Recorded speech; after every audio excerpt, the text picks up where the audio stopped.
إلا البلاء نحمده ونصلي ونسلم على رسوله الكريم أما بعد فأعوذ بالله من الشيطان الرجيم بسم الله الرحمن الرحيم ألا إن أولياء الله لا خوف عليهم ولا هم يحزنون صدق اللہ العظیم۔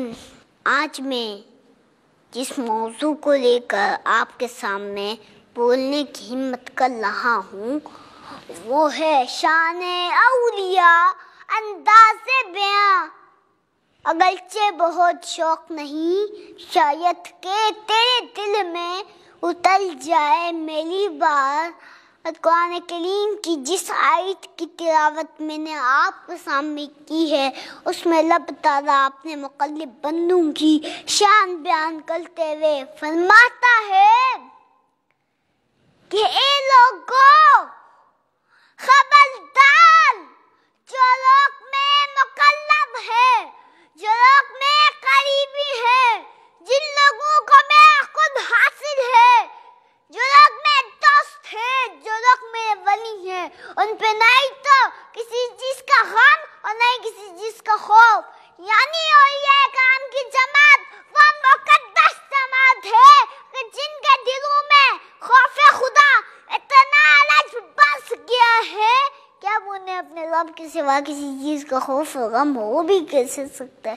سامعین محترم، انہیں کسی چیز کا خوف و غم ہو بھی کیسے سکتا ہے کہ جن کے بارے میں رب کائنات نے ایک اور مقام پر فرمایا کہ ہم دنیا اور آخرت کی زندگی میں تمہارے ساتھ ہیں۔ ہم دنیا اور آخرت کی زندگی میں تمہارے ساتھ ہیں، ہم تمہارے ساتھ ہیں۔ ذرا سوچئے، اولیاء اللہ اتنی بڑی طاقت کے مالک ہو، اتنی عظمت اور جلالت والے ہو، اتنے قرب والے ہو، اتنے شرف والے ہو، اتنے تقوی والے ہو، تو انہیں اپنے رب کے سوا کسی چیز کا خوف غم ہو بھی کیسے سکتا ہے کہ جن کے بارے میں علامہ اقبال نے فرمایا کہ نہ تخت و تاج نہ لشکر اور سپاہ میں ہے، جب بات مرد قلندر کی بارگاہ میں ہے۔ جس سلسلے کے بزرگوں سے ہمارا تعلق، ان کی تو بات ہی کچھ اور ہے۔ خواجہ باقی باللہ سے کسی مرید نے پوچھا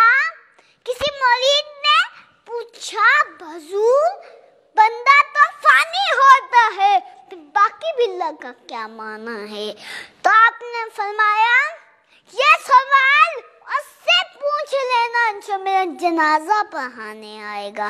تو جب آپ کا وصال ہوا تو ایک نقاب پوش آگے بڑھا، اس نے جنازہ پڑھایا۔ جب وہ جنازہ پڑھا کے جانے لگا تو مرید بھی صف میں کھڑا تھا۔ اس نے بھاگ کر جا کر دامن پکڑا اور عرض کی حضور چاہتے چاہتے یہ بتاتے چاہیں کہ فنا کیا ہے بقا کیا ہے۔ جب اس نقاب پوش نے اپنا نقاب پلٹا تو دیکھا حضور خواجہ باقی باللہ خود تھے، تو اس نے حیران ہو کے پوچھا حضور یہ کیا؟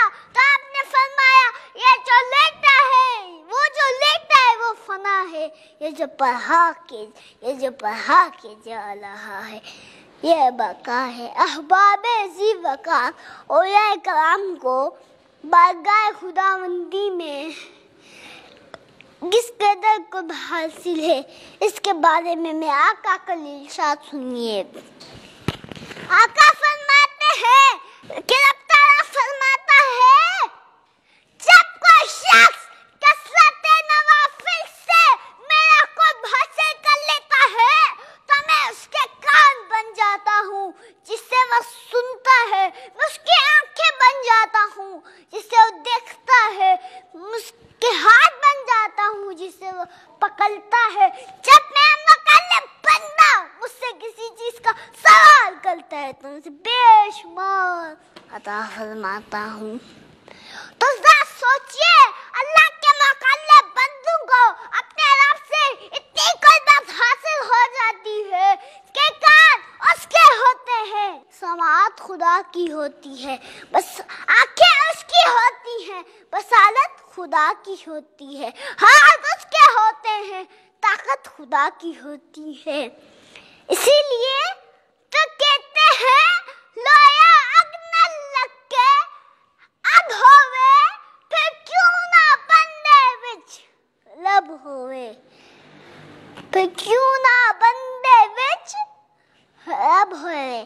آخر میں میری گفتگو کا خلاصہ اور پیغام یہ ہے کہ اللہ کا فرمان کونوا مع صادقین پر عمل کرتے ہوئے کسی اللہ کے ولی سے دوستی کر لو، کسی درویش کا دامن تھام لو، کسی حق پرست کے قدموں سے لپٹ جاؤ، کسی اللہ کے ولی سے دوستی کر لو تاکہ تمہارا ایمان، عمال اور تقوی کی حفاظت ہو جائے، تاکہ تمہارے ایمان، عمال اور تقوی کی حفاظت ہو جائے، تقوی کی حفاظت ہو جائے۔ اللہ تعالیٰ سے ہمیں دعا ہے کہ وہ ہمیں اولیاء کرام کی اطاعت اور فرما برداری کی توفیق عطا فرمائے۔ میں اسی شعر کے ساتھ اجازت چاہوں گا کہ اللہ کی یہ چاہنے سے اللہ نہ ملے تو یہ اللہ والے ہیں جو اللہ سے ملا دیتے ہیں۔ وَمَا عَلَيْنَا إِلَّا الْبَلَاغُ۔